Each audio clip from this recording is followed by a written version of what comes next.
All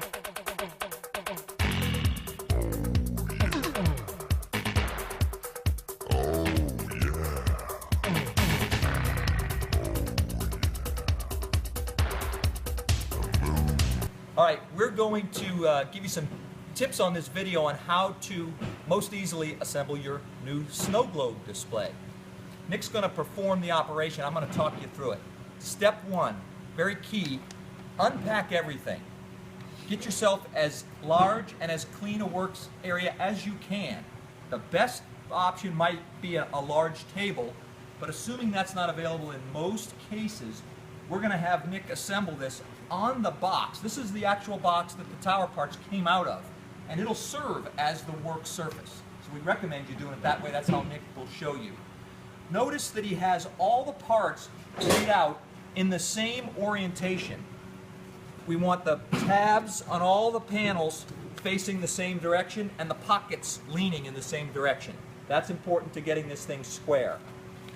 The other thing that's important, notice Nick has all of his hardware unpacked and set within arm's reach, because as you're assembling this, you won't want to be having to put the parts down that you're working on and retrieving hardware. So with that, we're ready to go. All right, so Nick is proceeding with the connection of the panels. Notice what he's doing. There's 3 tabs along the length of this. Obviously, they slide down into the weighting slots. The key he's worried about is the center tab. Notice where he's holding this. The center tab is the one which receives the O-ring that locks it in place. See, that O-ring is just like a rubber band, and it stretches over those tabs and locks those 2 panels together. Now Nick can rotate it and take the next panel, and there's more slots here. See, he just went 3 slots down into that panel, rotates to access his O-ring. That's an important step at as each panel's applied. You want to get to that O-ring, lock it together. Now Nick can continue to rotate.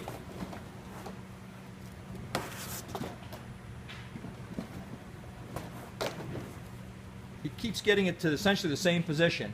The 4th panel requires a little twist before it'll go in. Watch what Nick's doing. He's working his way past the 2 tabs that seem like they're fighting each other, but what he did is he bent the panels and got it to line up. Notice his attention to the 3 different slots as he goes. This takes a little bit of wrestling, but the beautiful thing is, once it's in line, it falls into place. And you can't set this thing wrong. There it goes. It kind of popped. So again, it's essential now Nick captures that alignment via putting another O-ring on. All good?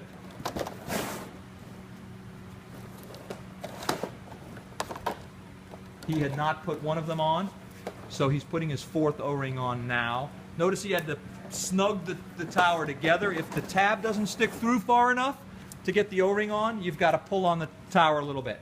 All right, next, Nick's going to put the bottom plate on. Now he's got the unit, notice how it's hanging over the box. That enables him to have clearance. Hey Nick, show if you got that thing backwards. You know, there's a right side and a wrong way to orient this thing. If it's not right, you just flip it over and get it in. See how Nick had it on purpose backwards? But there's only one way it'll go on. And then, just like on the panels, he gets that tab to pop all the way through, giving him enough of a ledge to put an O-ring on.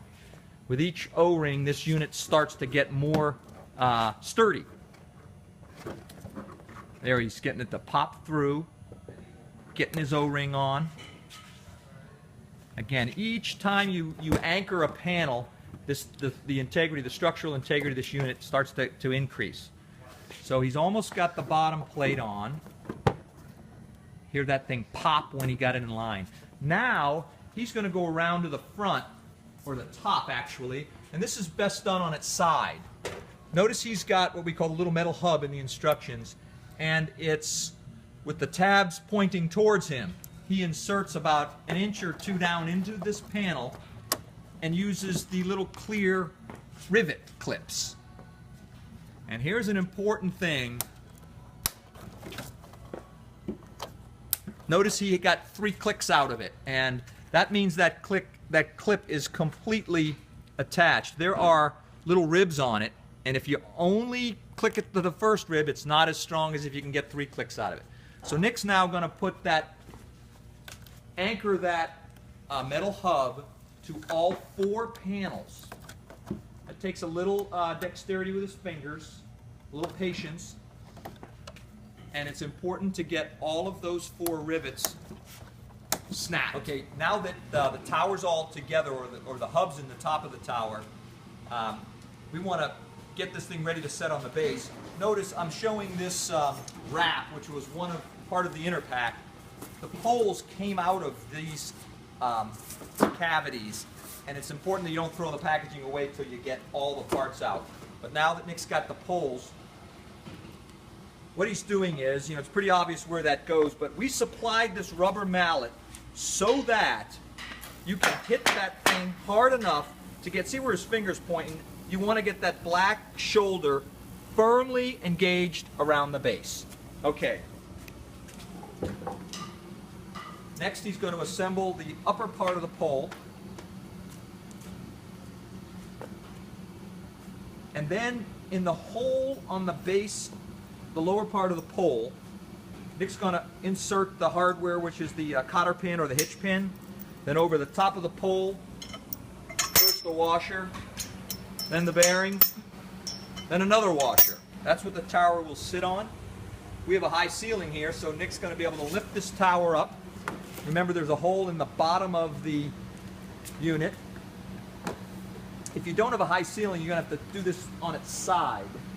But it gets it in the hole. Now, if you remember the little hub that he put in on the top of the tower, that's what he's going to fish the pole through. Watch him work that till it drops over that hub. Now, he's ready to apply the top. And again, the top can be correct or incorrect. You just quickly determine which way is up via the pattern on those slots. You had to flip it, there you go. Same drill here. Tabs through the slots. Once it's down, O-rings.